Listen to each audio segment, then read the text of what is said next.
नमस्कार, हमारा उत्तर प्रदेश देख रहे हैं आप। आपके साथ मैं हूं हर्ष त्यागी। उत्तर प्रदेश चुनाव के 7वें और आखिरी चरण के लिए मतदान संपन्न हो चुका है। मतदान से पहले सीएम योगी ने सभी लोगों से अपना मताधिकार प्रयोग करने की अपील की थी। उत्तर प्रदेश विधानसभा चुनाव का आज अंतिम चरण है। 7वें चरण का चुनाव तिथि 7 मार्च और प्रातः 7 बजे से प्रारंभ हुआ है। मतदाताओं में भारी उत्साह है। 54 विधानसभा सीटों पर आज चुनाव हो रहे हैं। मेरी सभी मतदाता भाइयों बहनों से अपील है कि अधिक से अधिक संख्या में जाकर के अपने मताधिकार का प्रयोग करें। यह न केवल उनका अधिकार है बल्कि यह उन्हें उनके संवैधानिक कर्तव्यों के प्रति भी आग्रही बनाता है। मेरी अपील है सभी मतदाता भाइयों बहनों से कि सुरक्षा, समृद्धि और सुशासन के लिए प्रदेश के अंदर हम भारत निर्वाचन। सपा मुखिया अखिलेश यादव ने बीजेपी सरकार पर हमला बोला। उन्होंने बीजेपी पर यूपी की जनता के साथ वादा खिलाफी का आरोप लगाया। साथ ही यूक्रेन मसले को लेकर भी उन्होंने सरकार को आड़े हाथों लिया। ये दो चीजें निकल कर के आई कि किसान जान गया कि काले कानून से उनकी जमीन छिन जाती, एमएसपी नहीं सरकार दे पाई, बिजली महंगी कर दी, खाद समय पर नहीं दे पाए, डीएपी समय पर नहीं। तो क्या तैयारी थी किसान के लिए, और वो भी डबल इंजन की सरकार जिसने मंडी के लिए कहा हो 1 लाख करोड़ रुपए देंगे। लेकिन उत्तर प्रदेश की सब मंडियां बर्बाद हो गई। जो लोग कह रहे थे कि बेसिक शिक्षा अच्छी होनी चाहिए, शिक्षा पूरी चौपट हो गई, शिक्षकों की कमी है, स्कूलों को चला नहीं पाए ये लोग। ये तमाम दिखाई दिए हैं। और फिर बड़े बड़े सपने दिखाए कि इन्वेस्टमेंट आएगा। 4 लाख करोड़ के एमओयू हुए। उसके बाद डिफेंस एक्सपो को लेकर के काम कहा गया कि मिसाइल्स बनेंगी यहाँ पर, बम्स बनेंगे यहाँ पर। लेकिन जब आप ज़मीन पर देखते हैं तो कहीं इन्वेस्टमेंट नहीं आया। वो तमाम बम वाली बातें, मिसाइल वाली बातें केवल बातें रह गई। सर, इस चुनाव में एक जो देखा गया है कि जो भाषा का स्तर है वो काफी गिरा, जो इससे पहले के चुनाव में नहीं रहा। आपने भी अपनी जितनी स्पीचेस कहीं आपने इस बात को एक इशू बनाया कि जो भाषा का स्तर है वो लगातार गिरता जा रहा है। इस पूरे चुनाव में गिरा हुआ देखा गया। बीजेपी ने अपनी नाकामी छिपाने के लिए इस तरह की भाषा का इस्तेमाल किया। उदाहरण के लिए है, यूक्रेन में जो बच्चे फंसे रहे, बच्चों की जो मदद होनी चाहिए थी, भारतीय जितने परिवार थे उनकी जो मदद होनी चाहिए वो नाकाम रही। और जो सरकार का फैसला भी था कि हमें हमेशा जिसके साथ अन्याय हो उसके साथ खड़ा होना चाहिए। आज जो भारत सरकार है न जाने कौन सी ताकत की बात करती थी। ये लोग वो कहते थे कि हमारा दुनिया में डंका बज रहा है, लेकिन डंका बजाने वालों ने कितना बड़ा धोखा दिया कि उनके जो भारतीय फंसे थे उन्हें नहीं निकाल पाए। और अपनी नाकामी छिपाने के लिए गंगा मिशन नाम दिया। वो इसलिए दिया क्योंकि बनारस में चुनाव है, गंगा मिर्जापुर में है, और बनारस से लेकर के जिस जिस इलाके से गंगा जा रही है माँ, इसलिए उन्होंने गंगा मिशन रखा। गंगा मिशन अगर यूक्रेन से लोगों को वापस लाती तो मैं मानता ना कि ये डंके वाले लोग हैं। लेकिन इन्होंने बताओ दुनिया में देशों ने अपने लोगों को बचा लिया। कितनी उत्तर प्रदेश में 7वें चरण के मतदान के साथ चुनाव संपन्न हुआ। कांग्रेस महासचिव प्रियंका गांधी ने पत्रकारों से बात की। प्रियंका ने कहा कि जनता ने सोच समझकर वोट दिया होगा, जनता सही निर्णय लेगी। जनता सोच समझ के अपना वोट दिया होगा जनता ने, और जनता सही निर्णय लेगी। उम्मीद तो यही है हर जगह से। परिस्थितियाँ बनेंगी अभी तो चुनाव के रिजल्ट आएंगे पहले, उसके बाद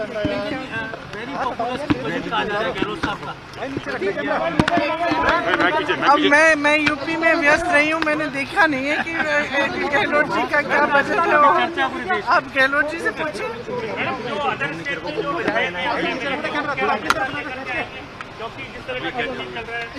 अब देखिए, आप हर चीज भविष्य में पूछ रहे हैं, तो मैं अभी कैसे बताऊं? जनता सोच समझ के अपना वोट दिया होगा जनता ने, और जनता सही निर्णय लेगी। उम्मीद तो यही है हर जगह से।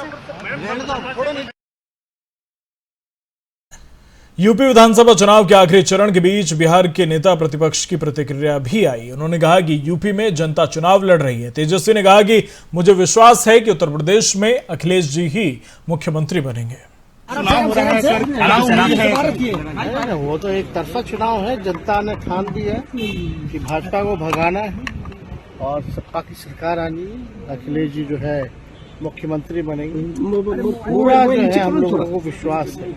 और जिस प्रकार से जनता चुनाव लड़ रही है, आईना दिखा रही है लगातार भाजपा के नेताओं को, और जो भाजपा में नेताओं में जो परेशानी है, जो चिंता है, ये साबित करता है कि वहाँ जो चुनाव जो है समाजवादी पार्टी जीत।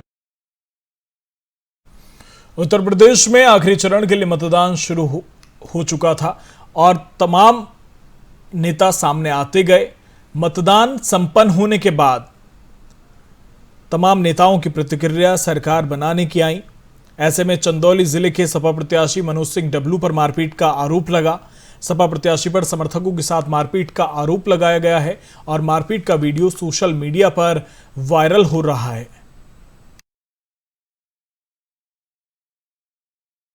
रनिया गांव में भाजपा के कार्यकर्ता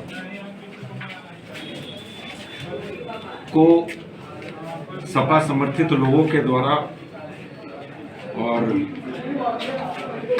सपा के जो कैंडिडेट हैं उनके द्वारा मारपीट करने की बात बताई जा रही है, जिसमें इन्हें चोट भी आई है। तत्संबंध में तहरीर प्राप्त हुई है, मेडिकल कराने के लिए भेजा गया है। उपयुक्त धाराओं में विधिक कार्रवाई प्रचलित करते हुए आवश्यक कड़ी कार्रवाई की जाएगी। विधायक जी का आरोप है कि उनके द्वारा बार बार आचार संहिता का उल्लंघन किया जा रहा है, लोगों के घरों में घुस के कार्रवाई की जा रही है। उसके बाद भी पुलिस ने अब तक उनके खिलाफ एक भी एक्शन नहीं लिया, तो कहीं न कहीं पुलिस पे भी ये सवाल उठा रहे हैं। देखिए, इस संबंध में अगर कोई भी लिखित तहरीर हमें प्राप्त होती है, इस तरह की जानकारी प्राप्त होती है, तो निश्चित हम उस पर कार्रवाई करेंगे। आचार संहिता लागू स्वाभाविक ऐसा ही लगता है, क्योंकि कल की घटना है। हमारे समर्थक सोनू सिंह के यहाँ जी घर में घुस करके उनके साथ बदतमीजी करना और उसको परेशान करना। उसके साथ साथ फिर दूसरी घटना दोपहर को एक कोई महिला समर्थक थी, उनके घर में घुस जाना, उनके साथ बदतमीजी करना है। और तीसरा ये हमारे ब्राह्मण समाज के हमारे बूथ अध्यक्ष थे, बूथ अध्यक्ष हमारे दिग्विजय पांडे, इनको गाड़ी इनकी मोटरसाइकिल रोक करके और इनके समर्थकों द्वारा और खुद खड़े होकर के मारना, ये कौन से नियम का ये पालन कर रहे हैं, ये समझ में आता है। आचार संहिता लगी हुई है, चुनाव आयोग का इसकी शिकायत करनी चाहिए अगर आपको कोई समस्या हो तो। लेकिन इस तरह का आप खुद हरकत कर रहे हैं कि लोगों। विधानसभा चुनाव के मतगणना कार्य को स्वतंत्र, निष्पक्ष और शांतिपूर्ण संपन्न कराए जाने के उद्देश्य से राजनीतिक दलों के प्रतिनिधियों के साथ कलेक्ट्रेट सभागार में डीएम ने बैठक बुलाई। आयोजित बैठक की अध्यक्षता करते हुए जिलाधिकारी डॉक्टर दिनेश चंद्र ने बताया कि भारत निर्वाचन आयोग द्वारा निर्धारित कार्यक्रम के अनुसार जनपद में विधानसभा चुनाव की मतगणना कार्य कृषि उत्पादन मंडी समिति सलारपुर में 10 मार्च को प्रातः 8 बजे से प्रारंभ की जाएगी। विधानसभा क्षेत्र बहराइच और कैसरगंज के गणना अभिकर्ता गल्ला मंडी के गेट संख्या 3 और शेष विधानसभा क्षेत्रों के गणना अभिकर्ता गेट संख्या 2 से प्रवेश करेंगे। मतगणना स्थल पर बैठने के क्रम की जानकारी देते हुए डीएम ने बताया कि प्रत्येक विधानसभा क्षेत्र में गणना के लिए 14 टेबल और एक आरओ टेबल की व्यवस्था की जाएगी।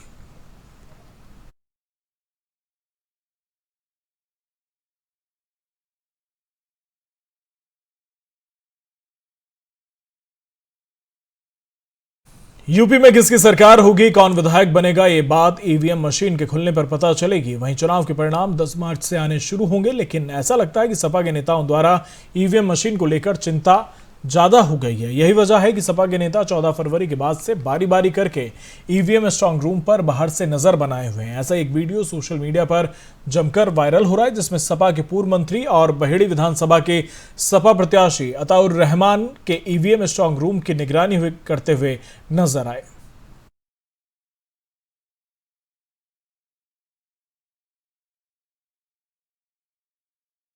गाजियाबाद के मोदीनगर थाना इलाके में बदमाशों के हौसले बुलंद हैं। बदमाशों ने शाम ढलते ही हार्डवेयर कारोबारी की दुकान में घुसकर हथियारों के बल पर कारोबारी से लूट की सनसनीखेज वारदात को अंजाम दिया। मौजूदा जो हालात हैं उसे देखते हुए पुलिस जांच में जुटी। मौजूद कैश को लूट लिया गया। बेखौफ तरीके से घटना को अंजाम देकर वो फरार हो गए। लूट की इस वारदात का एक हिस्सा वहां लगे सीसीटीवी में कैद हुआ, जो आपकी टीवी स्क्रीन पर है।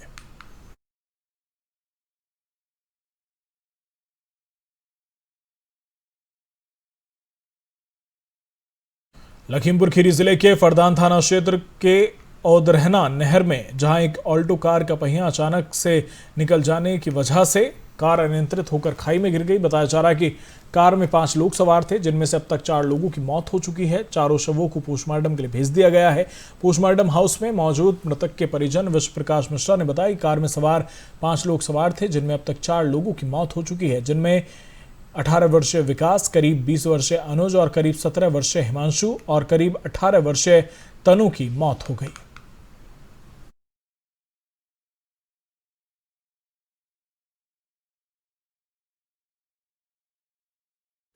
राप्ती नदी पुल के पास एक टाटा सफारी गाड़ी में भीषण आग लग गई। आपको बता दें कि गाड़ी में शॉर्ट सर्किट की वजह से आग लगी। गाड़ी में सवार सभी लोगों को सुरक्षित बाहर निकाला गया। वहीं मौके पर दमकल विभाग की गाड़ी ने आग पर काबू पाया।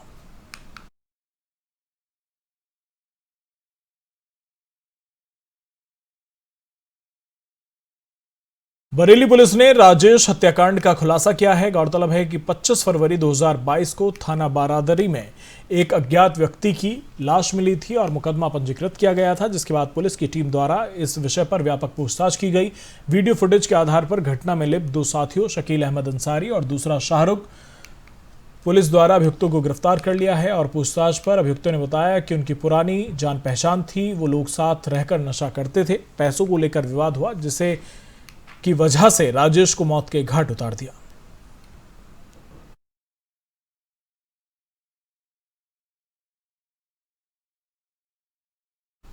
एक कलयुगी पुत्र ने गुस्से में अपनी मां और बाप की धारदार हथियार से काटकर हत्या कर दी। हत्या करने के बाद आरोपी पुत्र मौके से फरार हो गया।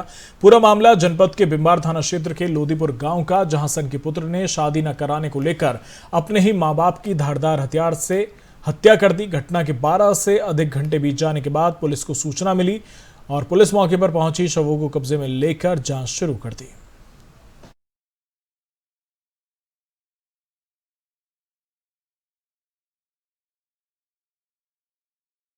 सदर कोतवाली क्षेत्र के पौष क्षेत्र आवास विकास कॉलोनी की घटना है, जहां चेन स्नैचिंग के मामलों पर दिन प्रतिदिन बढ़ोतरी हो रही है। आज भी कासगंज में दिन दहाड़े महिला से चेन स्नैचिंग का मामला सामने आया। महिला की चेन तोड़कर बाइक सवार फरार हो गए। वहीं महिला से चेन स्नैचिंग की एक घटना सीसीटीवी में कैद हो गई।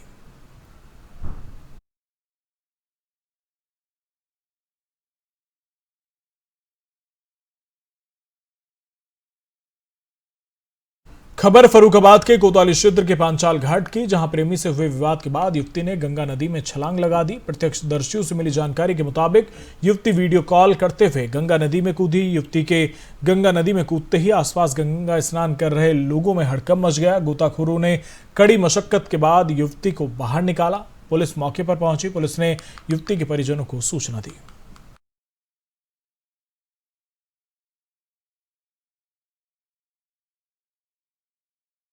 टहरोली थाना क्षेत्र के अंतर्गत शराब के नशे में धुत पति ने पत्नी की कुल्हाड़ी से काटकर हत्या कर दी। घटना को अंजाम देने के बाद पति खुद ही थाने पहुंच गया और अपना जुर्म कबूल कर लिया। पुलिस ने आरोपी को गिरफ्तार कर लिया। पुलिस का कहना है कि टहरोली थाना क्षेत्र के अंतर्गत रहने वाली सविता का विवाह लगभग 8 साल पहले समथर में रहने वाले हरीशचंद्र से हुआ था। हरीशचंद्र शराब पीने का आदी है, जिसके कारण घर की आर्थिक स्थिति ठीक नहीं चल रही थी। इसलिए सविता घरों में कामकाज कर किसी तरह से गुजारा चला रही थी। इस बात को लेकर हरीशचंद्र सविता पर आए दिन अनर्गल आरोप लगाते हुए उसके साथ मारपीट करता था। सविता के मायके वालों का कहना है कि उन्होंने हरीशचंद्र से कई बार जाने के लिए कहा, लेकिन वो नहीं गया।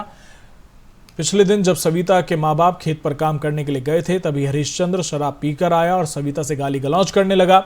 दोनों में विवाद बढ़ गया। इस दौरान घर में रखी कुल्हाड़ी उठाकर उसने सविता पर कई वार किए, जिससे उसकी मौत हो गई।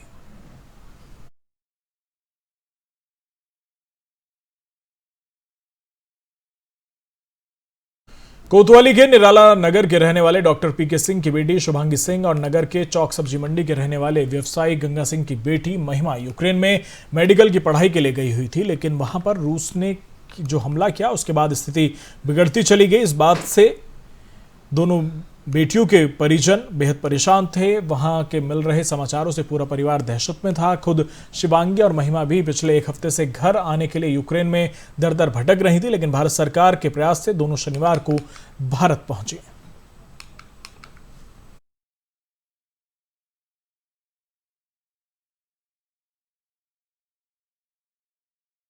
ग्रेटर नोएडा के सूरजपुर कोतवाली पुलिस ने कार्रवाई करते हुए 16 सटोरियों को गिरफ्तार किया। पकड़े गए सटोरियों के पास से 18,200 रुपए भी पुलिस ने बरामद किए। पुलिस के अधिकारियों का कहना है कि पकड़े गए आरोपियों के पास से सट्टे की पर्ची और मोबाइल भी बरामद किया गया है। फिलहाल पुलिस ने सभी के खिलाफ मुकदमा दर्ज कर आगे की कार्रवाई शुरू कर दी है।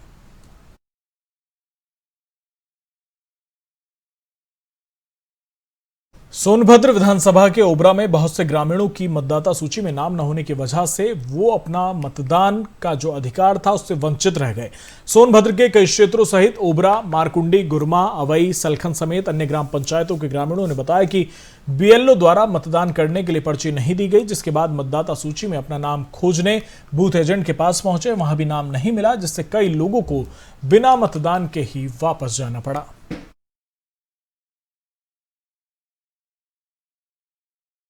फिलहाल मेरे साथ इतना ही। बने रहिए एफएम न्यूज के साथ। नमस्कार।